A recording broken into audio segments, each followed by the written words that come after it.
Good morning to one and all. This is Dr. Vijay Kumar, working as an assistant professor in the Department of Mechanical Engineering from St. Peter's Engineering College, Hyderabad.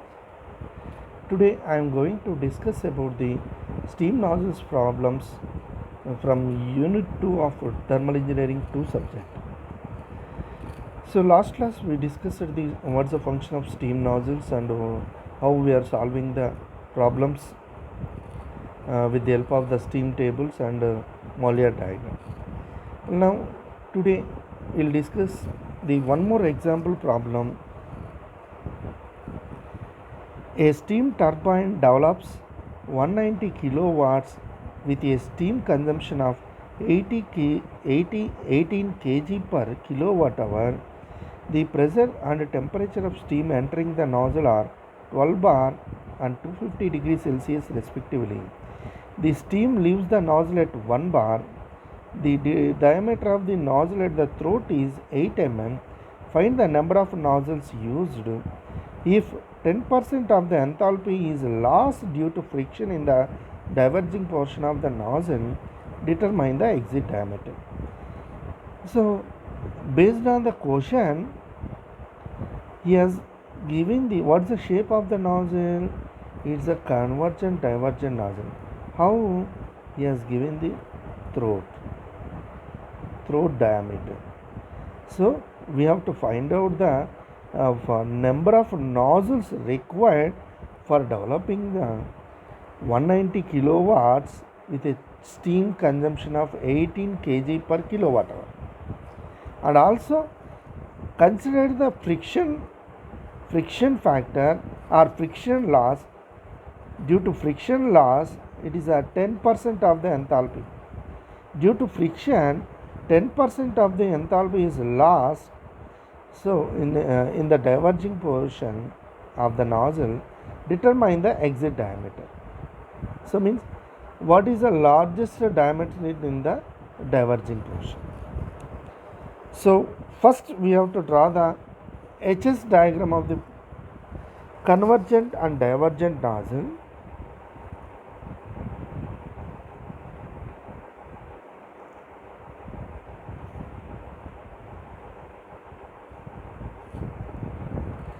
HS diagram, enthalpy versus entropy diagram.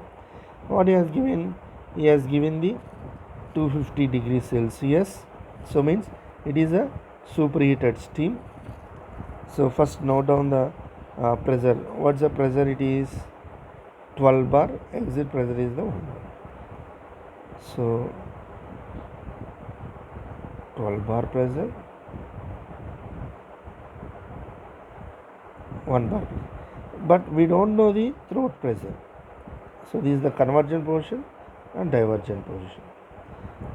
So before entering to the nozzle is the 1 bar, and one more thing, it's a 250 degrees Celsius. At 250 degrees Celsius, it's a 12 bar pressure, and it is the 1 bar pressure. We don't know the temperature, but we don't know the pressure at throat. So draw the vertical line. So this is the P3 and P2.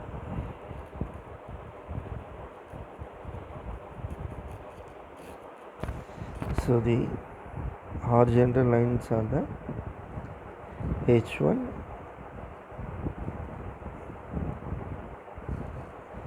so H1, H2, H3.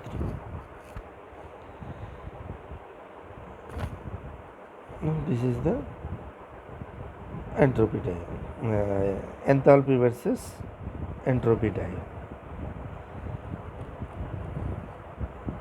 Now first we have to find out the throat pressure. How we have to find out the throat pressure? So with the help of the values of critical pressure ratio, we can find out the pressure, throat pressure. So we know the critical pressure ratio of P2 by P1 equals to 2 by n plus 1 whole power of n by n minus 1. So here n is the adiabatic index. The n value may be vary. It depends on the steam form. Either steam may be wet condition or the saturated or superheated. Here superheated. In case of the superheated steam,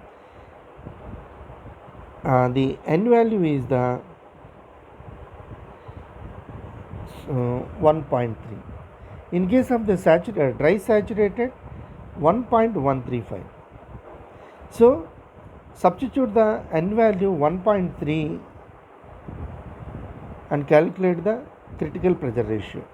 In case of the 1.3, the critical pressure ratio is the 0.546. Now P2 equals to 0.546 into P1. What's the P1? So pressure at the inlet of the nozzle is the 12 bar. So 0.546 into 12 bar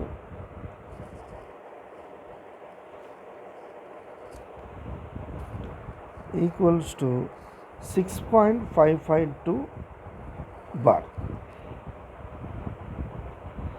Now we have calculated the pressure at 2. So for superheated steam, throat pressure is the 6.552. Now from Mollier diagram, with the help of the Mollier diagram, so H1 is equals to, so H1 where we have to locate it, the intersecting of the 250 degrees and 12 bar curve, and draw the horizontal line. So that is H1 is equals to 2930 kilojoules per kg. We can calculate with the help of steam table also, but with the help of Mollier diagram we can reduce the time, we can utilize the time. So H1 equals to 2930 kilojoules per kg, H2 equals to 2820 kilojoules per kg, and H3 equals to 2480 kilojoules per kg.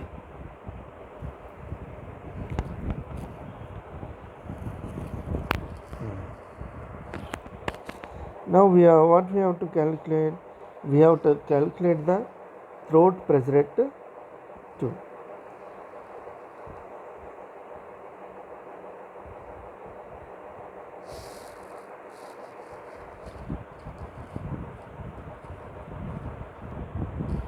Okay. Now, so he has given the throat diameter. We have to find out the exit diameter of the nozzle. For calculating the exit diameter of the nozzle, we require the area, exit area. For calculating the exit area, we know the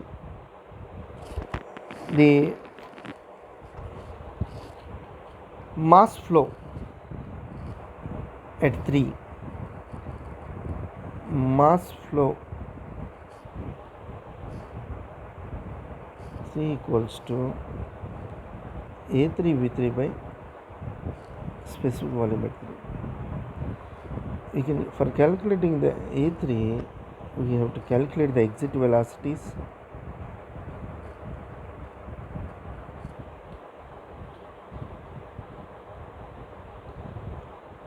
And we have to calculate the exit velocity V3 dash it is.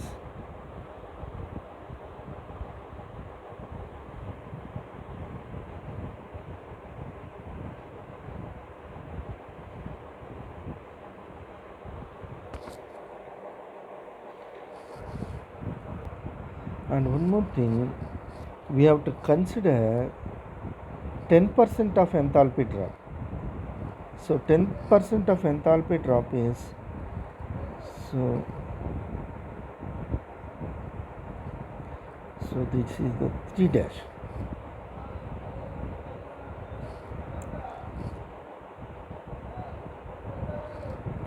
Okay, now we have to calculate we have to consider the enthalpy drop also. So this is the 10%. So we require calculating A3 V3 by specific volume at 3 dash. So then we'll go to the step by step. We know the throat diameter. So based on the throat diameter, we have to calculate the mass flow rate at area at 2. So area at 2 equals to A2 equals to pi into 0.08 square by pi d square by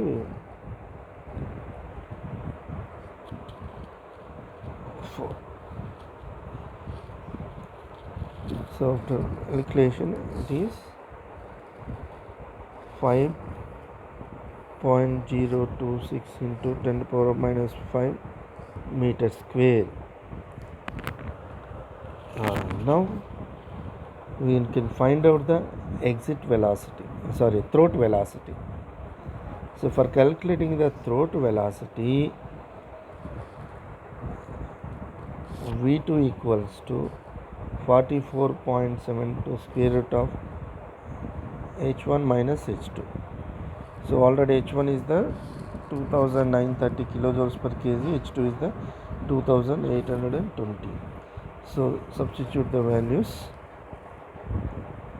After substitution, the exit velocity is the 469.027 meter per second.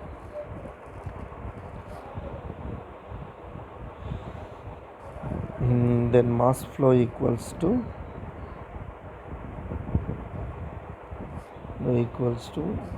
A2 V2 by specific 2. So it is equal to already A2. We know that the A2 is the 5.026 into 10 to the power minus 5 into V2 is the 469.027 divided by specific volume. Specific volume at state 2 is the from steam table. So at what pressure? At 6.552 pressure bar. Go to the steam tables.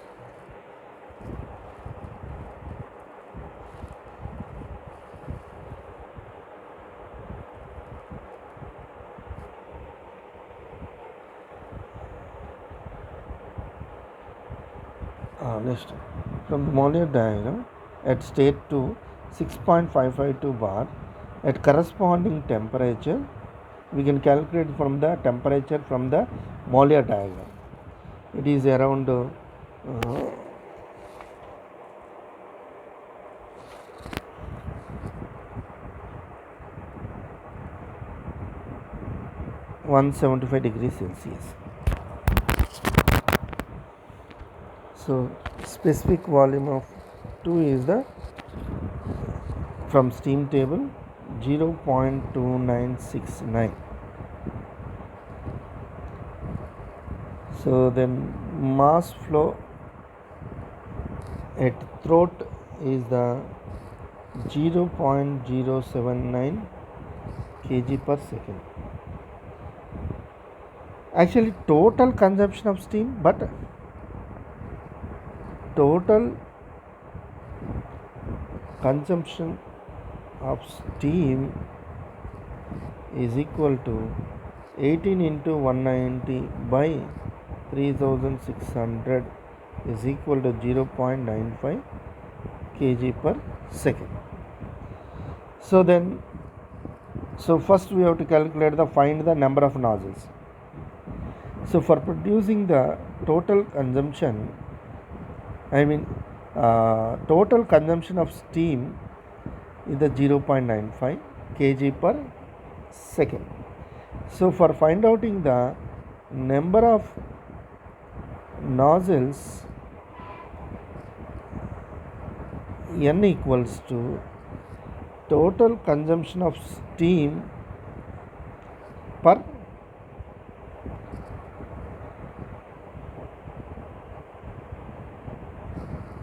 mass flow. Total consumption of steam for mass 0.079 is equal to 11.96. Say it is 12. So for developing the 190 kilowatts with a steam consumption of 18 kilogram per kg per kilowatt hour, we require the 12 number of nozzles.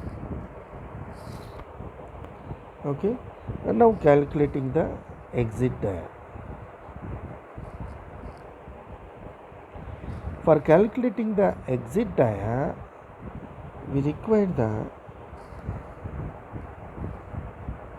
H1 minus H3 dash.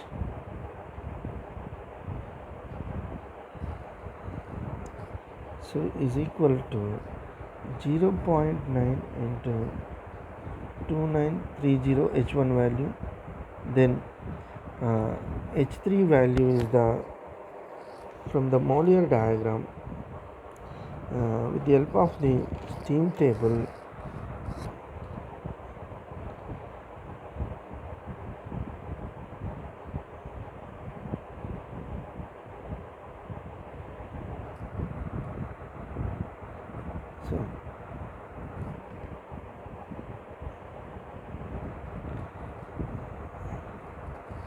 So H1 minus H3 dash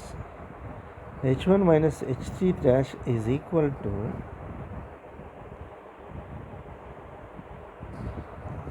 actually he has given the enthalpy drop is at 10%. So H1 minus H3 dash is equal to 0.9 into H1 minus H3. So H1 minus H3 10% he has given the enthalpy loss due to friction. So H1 minus H3 dash is equal to 0.9 H1 minus H3. So H1 minus H3 is the 0.9 2930 minus 2480 is equal to 405 kilojoules per kg. So therefore H3 dash is equal to 2930 minus 405 is equal to 2525 kilojoules per kg. Or else we can find out from steam tables. By using steam tables, we have to find out the X3 dash. So we know we have to consider the X2. So based on the enthalpy drop at 2, by equating the S2 equal to S3 dash, we can find out the dryness fraction at 3 dash. Or else we can directly, based on the concept, we can directly calculate the H3 dash. So he has given the 10% enthalpy drop. So it is equal to H1 minus H3 dash is equal to 0.9. So means 90% of the enthalpy at 1, difference between enthalpy 1 and enthalpy 3. From that relation we can find out the H3 dash. Now for calculating the exit diameter, we require the mass flow is equal to A3 velocity at 3 divided by specific volume of 3 dash.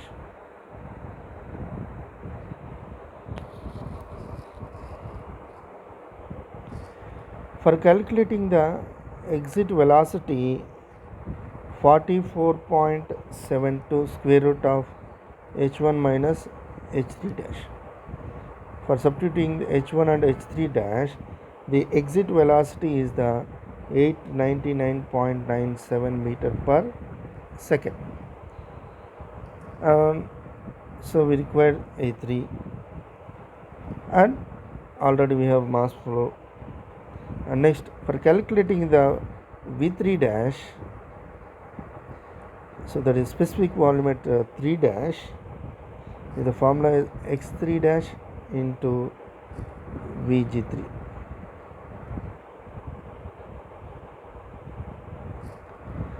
So we have to calculate the x3. How we are calculating x3 dash? Already we know the h3 dash. So actually h3 dash equal to hf3 plus x3 dash hfg3 at 1 bar. He has given the 1 bar pressure. So from steam table we can calculate the x3 dash hf3 value and hfg3 value. Already we know the h3 dash. So substituting the corresponding values from the steam table at 1 bar pressure, we can calculate the x3 dash. So that is 0.933. Now substitute the x3 value in here. We can calculate from steam table Vg3. So specific volume of the steam at state 3 from steam table at 1 bar pressure is 0.933 into 1.6938. So that is equal to 1.5809. So now substitute the corresponding values in this equation. So area is nothing but pi by 4 d square. At state 3, area of the exit nozzle. So substituting the corresponding values. So m equals to we already m also calculated now. So 0.079. So directly I am substituting the values. 0.079 is equal to, so A3 is nothing but pi by 4 d3 square into what is the V value? 899.97 divided by 1.5809. So here specific volume is meter cube per kg. After simplification, D3 equals to 13.29 mm. You can find for the simplification of this formula, we can calculate the D3. So that is the exit diameter of the nozzle. So for calculating the exit diameter of the nozzle, so with the help of the critical pressure ratio, we have to calculate the throat pressure. With the help of throat pressure, we can calculating the mass flow, because the maximum discharge takes place in the throat pressure. So after calculating the throat pressure, we have to calculate the mass flow, and we can calculate with the help of the mass flow and total consumption of steam, whatever the consumption of steam divided by mass flow is the number of nozzles. After calculating number of nozzles, we have to calculate the exit diameter of the nozzle. So for exit diameter of the nozzle, we have to calculate the H1 minus H3. We have to calculate the H3 dash, enthalpy at H3 dash. So specific enthalpy of H3 for calculating H3 by equating the enthalpy of differences between the friction is equal to friction loss. Means H1 minus H3 dash is equal to 90% of the H1 minus 90% into H1 minus H3. So further simplification, we have to calculate the exit area, final exit area of the nozzle. So we can calculate the exit diameter of the nozzle. So thank you one and all.